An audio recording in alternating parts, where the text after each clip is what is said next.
welcome back. We have Dr. Aderonke Vivian Agbaje in the studio. She'll be telling us what Institute of Human Virology of Nigeria is all about. Welcome to the show, madam. Thank you very much. Good morning. Thank you. If you have to sum it up in a few words, what exactly is IHVN all about? So the Institute of Human Virology Nigeria, IHVN, as you said, is a non-for-profit local NGO.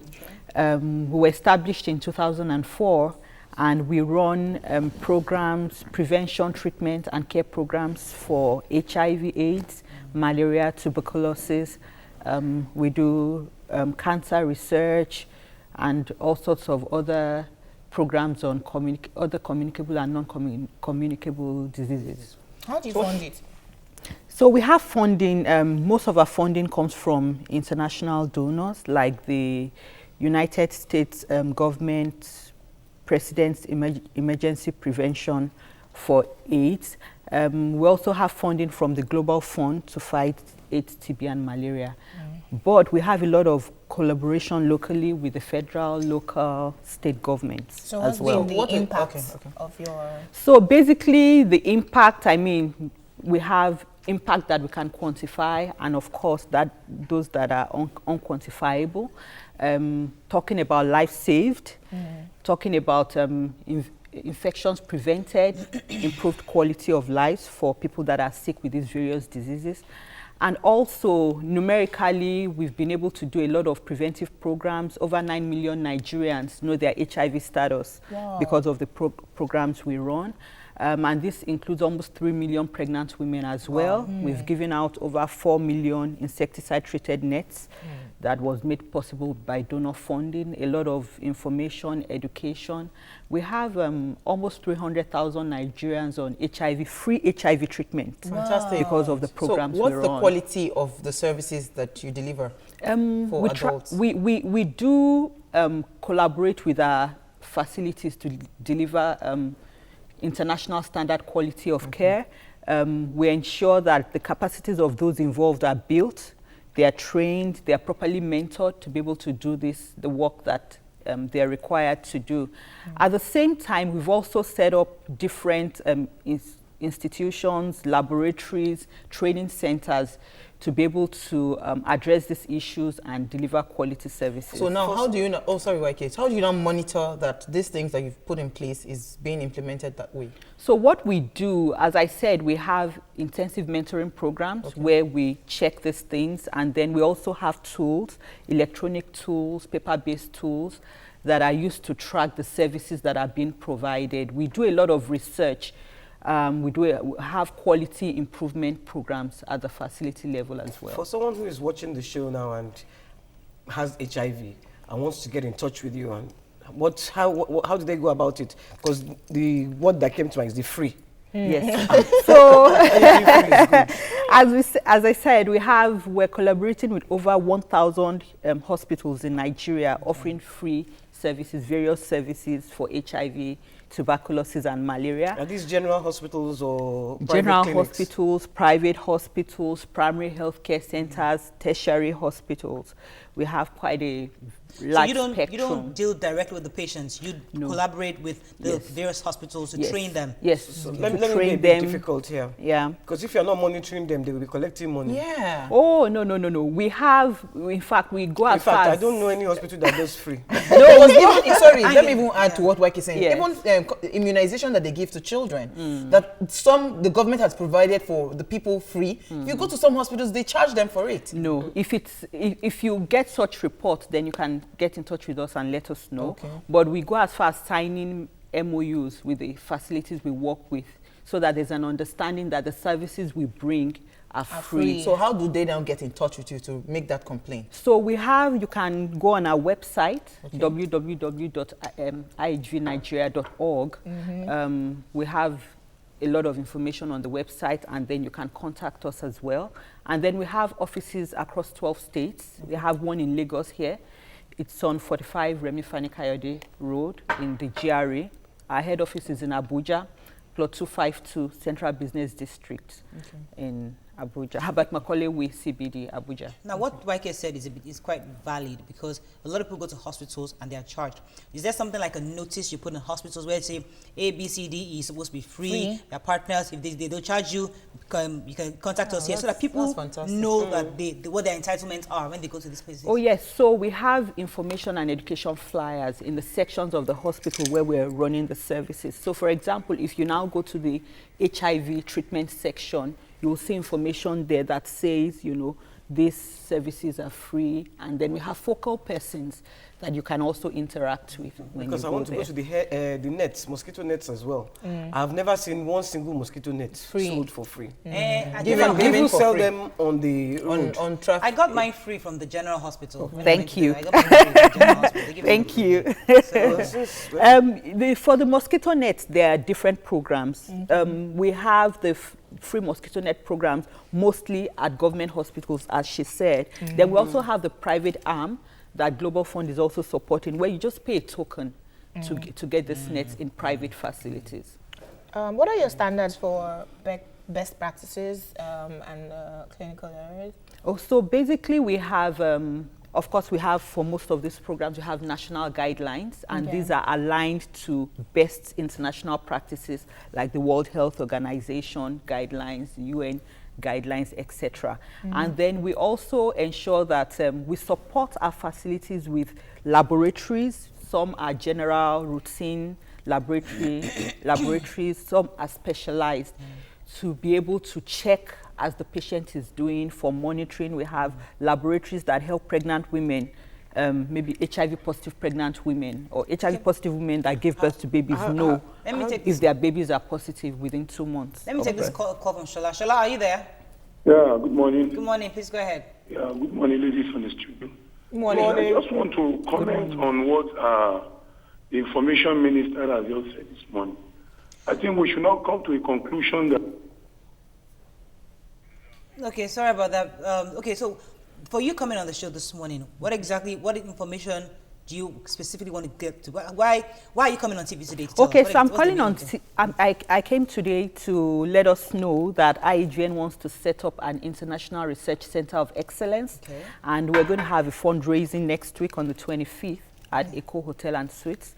So basically, the reason the leadership and management of IHVN has come to this decision is that, I mean, we've been working for about 11 years now, getting donor funding to run various programs. We've come to a point where we realize that we have to make this sustainable. We have to get to a point of sustainability for the nation. We have to get to a point whereby researchers and other people needing capacity building, etc., know that there's a place they can come to, a standard of care, international standard of practice place where they can come to and access whatever they need. We have researchers that have to, I mean, ship samples abroad or travel abroad just because they want to do their research. We don't have such facilities. So we want to set it up in Abuja.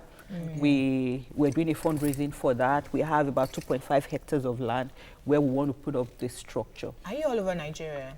We work in over 25 states. We have offices in 12 states. Oh, okay. Yeah. Okay, so it's not the general public are inviting to this event. Only those that can actually put money. Donate. So you're not inviting me in here. Absolutely. Okay, very good. So thank you. So one more, just give us a website and one more phone numbers that they can reach you. Just one more. Okay, so our website is www.ihvnigeria.org. Okay. And then you can like us on Facebook, IHV Nigeria. You can also follow us on Twitter at IHV Nigeria. So that's IHV. Nigeria. Ice cream, IHV Nigeria. Holiday. Institute of Human Virology Nigeria. Exactly. So are you going to feed people at this thing you are doing at the Oh yeah, hotel? sure. I'm going to drop my money. We went there. She knows why she's talking. I just have to ask. Finger food. Okay, the one you went to No.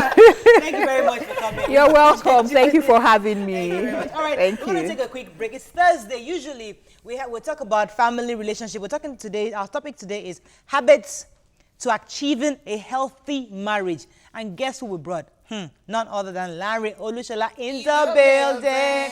And Lida will come and chuck herself inside somewhere. Stay with us. We'll be right back.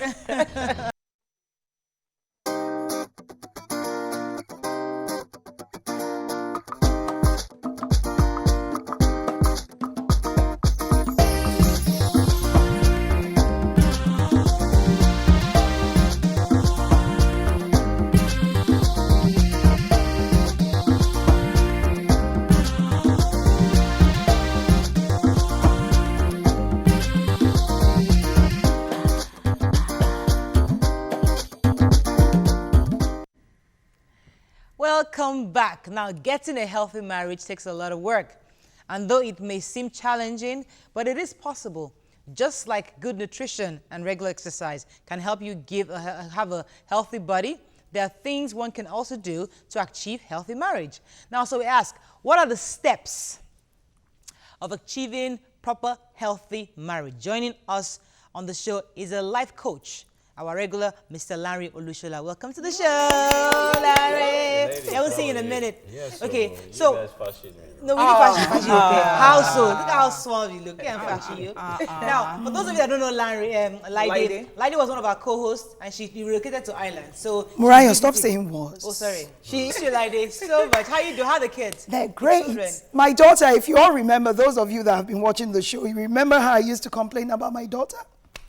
She got an offer letter for the university of her choice just yesterday morning.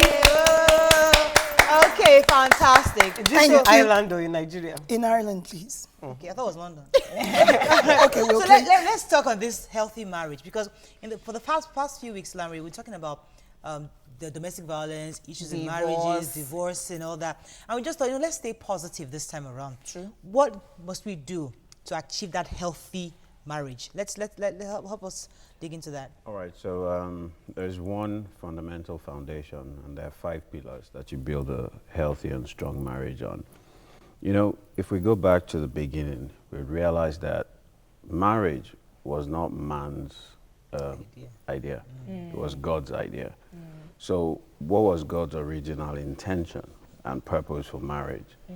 And you would realize that we would have no world today without marriage. We would have no country. We would have no community. So marriage and families are the heart of procreation for, bringing about God's agenda on earth. Continuity. Yeah, so, and for continuity, you need a man and a woman to come together in a marriage for procreation. So that's God's original. Exactly. That's God's original intention. Now, in terms of purpose, but in terms of the principles, we still have to go back to God. Now, God is the foundation. Any house that you want to build, that you want it to stand, you will first of all count the cost. You will determine how high you want it to go, right? Then you will build a foundation that can carry it. Yeah, we agree, because most of us know we have to go to God. But I mean, at least 2 people on this set have been through divorce. Lydie and Wyke has been through divorce. And, sometimes we want to point fingers, it was the woman's fault, it was the man's fault. And I'm sure they never intended to get into marriage to get divorced. Yeah. So something went wrong. Now, to avoid women getting into divorce, not just women, men also, both parties, what must we infuse in our marriage and our relationship to keep it healthy and long-lasting? So it's first of all God. Okay. God has to be at the heart and the center of everything you do. Okay. And you must understand what God's standard is, not what the world's standard is. Thank you for that. Now, and I'm not talking about religion here. Yes. I'm talking about, everyone understands that there is an almighty God. A supreme being. A supreme being. Yes. And so what is God's standard for you and I coming together? What is his purpose for you and I coming together in this institution? That's the very first thing. And are we committed to that? The second thing is, are we best friends? Now, you would find out that when you were dating, you were paddies. But when you married, you switched the roles. So you stopped seeing each other as paddies. So I became husband, you became wife. That's the first level of detachment. So you begin to relate with each other as husband, as wife. You begin to communicate with each other as husband, as wife. Daddy. Then you move to second level detachment, which is daddy and mommy. So Mama Kemi, Baba Kemi. That is second level detachment. Then all you talk about Are the kids, meeting their needs, and then you food, generator, fees, house, and you forget Baba about Kemi, oúnjẹ dà. then Ṣiṣẹ́. yes, Sorry. and you forget about each other. You don't remember that it took each other first before everything else. So first God, then you. Then the next thing is a lot of people don't understand each other. So knowledge and understanding of each other is very, very key. And selflessness is born out of knowledge and understanding of each other. So what are his quirks? What are his strengths and weaknesses? How have I been positioned to complement him, not compete with him? So I have a strength and he has a weakness. I'm supposed to complete him. I'm supposed to complement him, but I fight him based on that. So I'm an introvert, she's an extrovert. And she's wondering, why am I a mumu? I'm not a mumu, I'm just an introvert. That is who I am. I like to save money, I don't like to spend. You like to spend money. Buy shoes. Let's balance it. You know, so there are different things in our personalities, in, you know, our exposure, in our backgrounds, in our dreams, aspirations, that we need to, you know, understand and use to complement each other. So knowledge and understanding is very, very key. Then within that dynamic of knowledge and understanding, you have to understand that we will offend each other. And so forgiveness is very, very important. And when you forgive, you're not forgiving because of him or her. You're forgiving for yourself. That's it. And you have to choose peace over justice. Because when you strive for justice, you lose your peace. So you have to make up your mind, you know, that you want peace. And you stick with living for peace. Larry, Yes. sorry to interrupt you. Now, our mothers seem to stay in their own marriages in those days because they sort of didn't have a say. They financially depended on their husbands. Today, women are more independent. We're educated, we have a voice, and we want to be heard. Now, our mothers have raised our brothers to become husbands who are like our fathers, believing that I am the Lord of this house. It is my say that must be the last one. And women are like, what's happening here? And when that conflict continues, is when we start to detach and then end up in divorce. How do women of today and men of today, realizing that the times have changed, come to marriage with the right expectations that we will survive it regardless of how we were taught marriage should be? Do you understand the question? Oh, fully. You know, where I see the challenge is a conflict of cultures. So a lot of people have watched Sex and the City, Desperate Housewives, Meals and Bones. Meals and Bones, and we want to import the Western culture, but we still have our own traditional cultures or religious cultures. But we have an issue with balancing it. So the husband chooses which one he wants to take that suits him. The wife chooses which one she wants to take that suits her. So there's a cultural clash. True. Yes. Now, at the heart of everything we do is our values, our beliefs, and our culture. And so we find that, you know, it's a value clash, it's a cultural clash. It's not the individuals clashing. It's your belief system. It's your belief system and your core values. That's where the clashes are coming from. So people need to, you know, separate the issues, understand what the dynamics are, and then sit down together and discuss, okay, on this matter, we're going to choose Western culture. Okay? It's true. 50-50. The atmosphere, the environment is harsh. Petrol prices have gone up. All of these things are happening. I cannot be the sole dependent. Everything cannot depend only on me. So what are you bringing to the table? And both of you need to sit in your own house and forget about what your fathers did and what the great-grandfathers did or what your friends are doing. Look at your own home Situation. and sort Specific yourselves to you. out. Wisdom. Now, for me personally, the issue was we understand culture, we understand spirituality, or what the rules are according to those of us that believe in God. I found that they used to choose what they wanted from religion when it suits and what they wanted from culture when it suits their needs. They were never fair in their dealings with me. That's who we're talking about now. The men. We're talking about men and the extended family that comes The with in-laws. men. She's talking about the in-laws. The in-laws and the man, because they controlled him at the end of the day. Then again, another question I have, you already understand what that angle is I'm talking about, because if there's friendship and there's understanding and you both agree on how you see things, you can sort those issues out.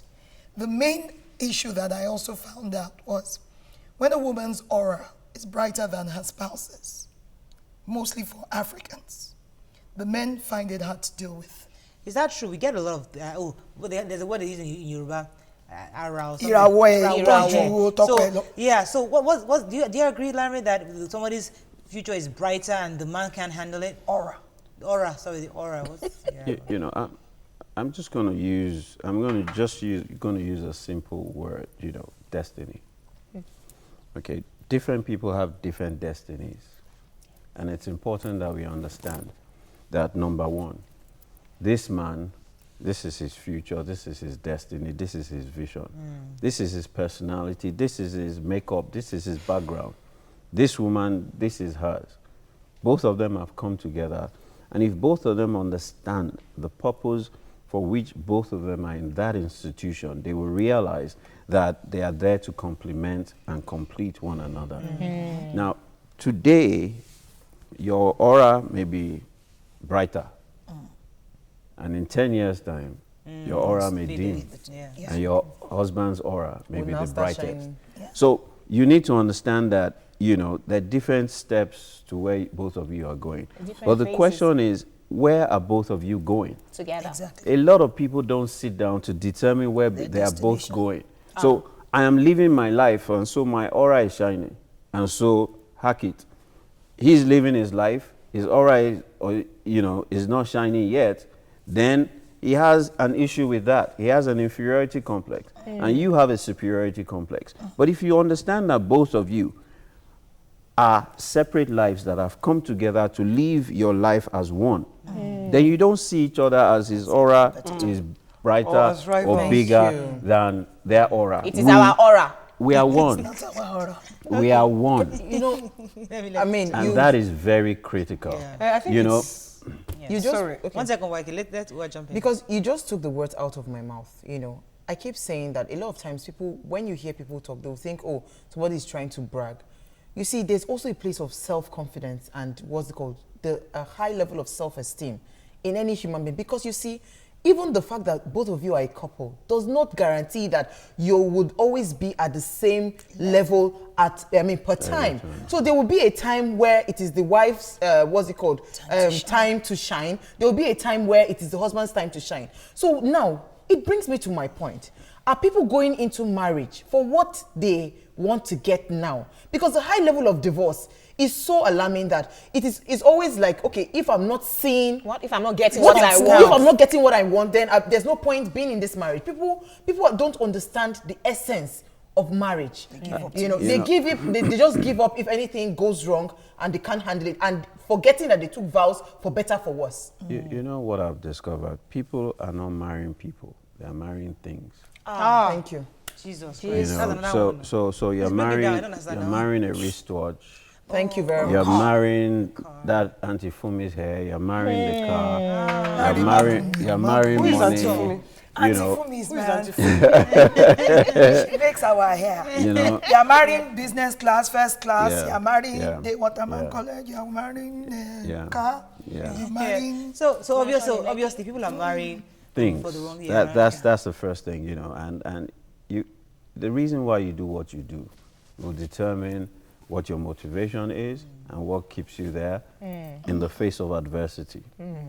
You know, so when trouble comes, you know, and those things are no longer there, or you see that those things are somebody else has more.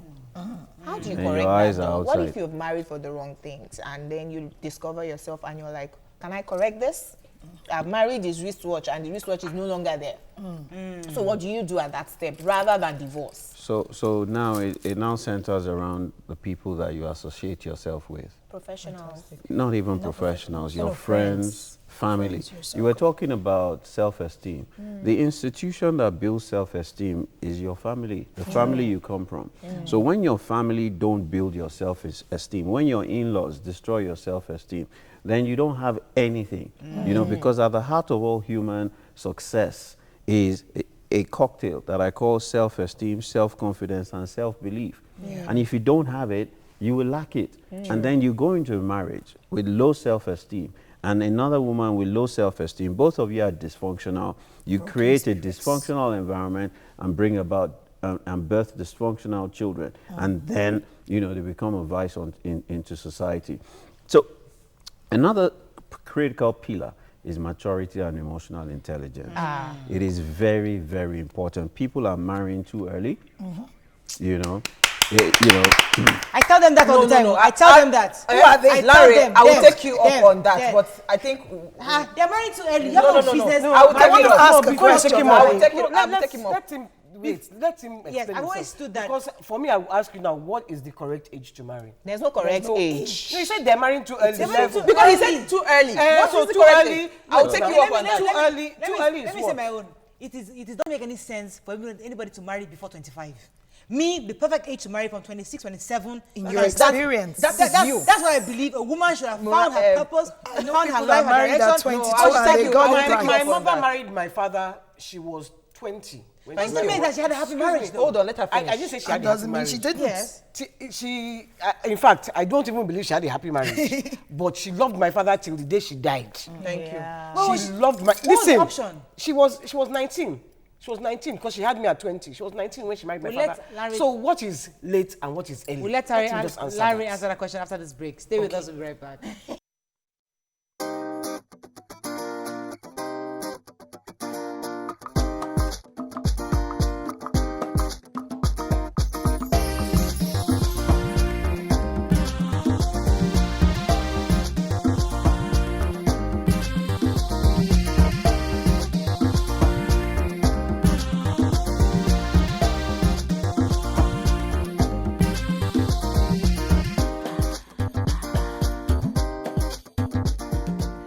Welcome back. I have Kole calling from Ishaga.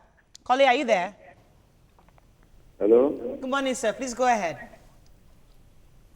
To start,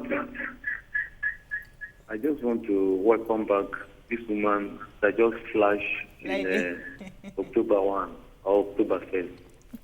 We have not seen her for a very long time. You are welcome. Thank you very much. My other question I want to ask, where is Nima? Nima is on break. She took some time off. She'll be back in a few months. She took some time off, that's why. But she'll be back, don't worry. Okay. All right. Most of the time I want to just make a contribution. The fool not welcome me. Yeah. This is my first time you are asking. So some other time I'll contribute. All right. Thank you, Kole. Kole, yes. Larry, you're going to answer the question we posed. What's the right earlier. age, please? Age is just a number. You don't talk about Let it. him finish, please. High five. Pause. Let him finish. Maturity. Larry, That's it. So age is just a number. But what I would say is what an 18-year-old wants at 18 is different from what she wants at 30 or what she wants at 40. So what does she really know at 19, 20, 21? Now, we have exceptions to the rule. True. We have some women that are young, but they have matured. Yes. They are stable emotionally. Psychologically, they are stable. Spiritually, they're in a good place. And they know how to make the right decisions. They've taken their lives, as their responsibilities. Now, at 19, the mindset is that my parents are still in charge. At 21, you still go back home. Now, when you marry, right, you leave and you go and become one. Which means that both of you now need to begin to chart the path to your future. Now, how many 19-year-olds, 20-year-olds, 21-year-olds can really detach from home and, be able to have that level of maturity? I have a call from Mr. Lagudoye. I'll take this call. Good morning, ma. Good morning, Mariah. Good Yes, morning madam. to all members of the team. Good morning, Well, ma'am. I'd like to ask a question. Yes. Can we actually separate ourselves from our culture? No. Can we actually do that? Okay, very good question. Because for me, I think we derive more from our culture. I am 45. I turned 45 last month, and I've been married for 20 years. So it means I got married at 25 years. And I want to believe that I learned a lot while growing up. And I know that one of the things that is still keeping me in marriage is some of the values that I got from my cultural background and not from the copycat Western culture. So I want to believe that we cannot really separate ourselves from our culture. All right, let Larry take that question. Yes, Larry, culture. If the culture serves you right, follow through with it. If it doesn't, delete it. Lady. I wanted to say to you, as a mature single woman, hint, I've spoken to men a lot in the last few years. And what I found out is most of them say, at times they say it because they're trying to get something, but most of them say that the people they married back then, 30, 29, whatever, are people that were good for them at that point in time in their lives. A lot of people and women alike have grown in separate directions as the years go by. How do, I told a guy the other day that it seems you're getting younger while your wife is getting older. You've seen it happen a lot. Oh, yeah, it happens. How do you help people, even if they don't ask for help, to come back? You know, one of the challenges is that people say, this is who I am. This is who you are for that time. True, sir. And who you are is a function of where you're coming from, the environment that you've been in, and that you're emerging from. Now, who you will be tomorrow is a function of the current environment that you find yourself in. And we're constantly changing every day. True. So where the challenges are is both of them don't evolve together. They don't change together. They don't accept those changes. And they can't manage those changes. So in different marriages, the dynamics are different. In this marriage, it may be I, mature faster than you. In another marriage, she may mature faster than me, physically, emotionally, psychologically, and in every way that we see it emerge. So the key is that understanding and knowledge that I talked about, and also maturity. And then, truly and truly, are you committed? Because marriage is hard work. It is. Nobody should kid anybody. Before we marry, they should tell us that marriage is hard work, like everything else that will be successful. Our last caller, Kingsley, are you there? Yeah, good morning. Good morning, sir. Please go ahead. Yeah, I want to thank all of you for the program. Though I tried to connect with you for all this while, but I have not been able to. This is my first time. Okay, I just want to contribute for the program you are doing, Achieving a Healthy Marriage. Yes. And looking at what is happening around us, many of us, we don't follow the footsteps and guidelines God has given in marriage. And first of all, marriage is all about two people understanding each other, coming together. And the marriage is all about companionship. Marriage is all about love, which comes from man first. And also, when the woman has seen the love from the side of the husband, the submissive must do what? Must follow. But today, we throw away all these things away. Many of us are looking around how a woman have achieved it. Maybe, can I be able to stay with this man? But looking about forgetting about the standards which God has put. And there one thing here I want you also to understand here is that Bible said that we cannot be unequally yoked with unbelievers. And we look aside in all these things when we are talking about marriage. Who is an unbeliever? Person whom you and you don't have the same standard with. If you come to doctrine, all of you are separate in everything that you are doing. Yeah. All right. Point taken. I wanted to say something based on when you talked about marrying at what's it called? Early age. Early age. Because I'm doing a parenting course right now. I'm taking a course on parenting, and the key thing the trainer was saying. He said that what is the current age for somebody to go into jail? If they say you are eligible to go to jail, 18. It's 18. So it means that at age 18, that person can actually live their life. They can do anything. That means for us as parents, the burden on us as parents in raising our children, we should raise children that can take decisions for a lifetime when they get to age 18. Right now, we are raising babies. We are deciding. We are still deciding for them. Did they not decide? Listen, I totally agree with what Uwa is saying, because let me tell you something. My mother, when she met my father, she grew up in England. In England, by 18, 16 self, your parents are saying, yeah, start paying rent.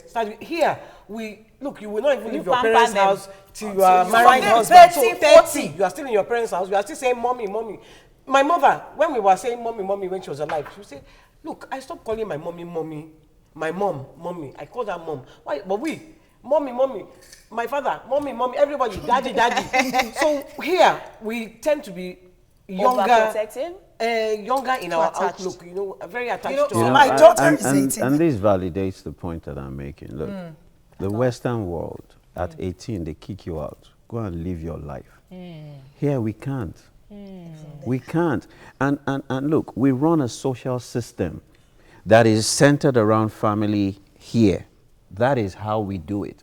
And that is why there's a lot of dependency on the family up until a certain age. And you find that some are still struggling with that detachment.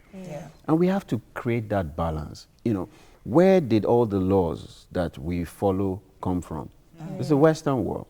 Why that? Because at 18, they're on their own. They live on their own. And so, unfortunately, we can't go ahead. Let's go to law and everything. Unfortunately, the we Igbo can't go culture, ahead. they carry young people to go and learn trade, and they release them. That is not Western. Before you take the tweets, there is a tweet from Taurix Rules. He tweets at us. It's his birthday today. He wants a shout out from us. Happy birthday, Taurix. Our generation is becoming so busy trying to prove that women can do what men can do, that women are losing their uniqueness. Women weren't created to do everything a man can do.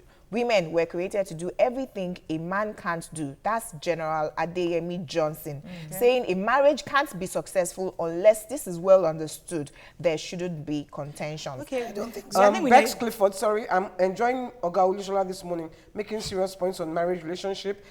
Pearl says there is no absolute syllabus on a healthy marriage. Every individual is different. Exactly. I think we have to end the show. We might need a part 2 of this because truth is that we can't exhaust this topic. Yeah. It's You never pretty can. broad. So we need to really bring you back again, Larry. I hope you wouldn't mind coming I back. heard you first time this year. How come? No. That was what Evan it's said. not. No. All right, that's all we can take on the show. Thanks, Larry, for stopping by. Thank you. All right, for have having a me. wonderful day. We'll see you again tomorrow, Celebrity Friday. Have a lovely day. Bye-bye.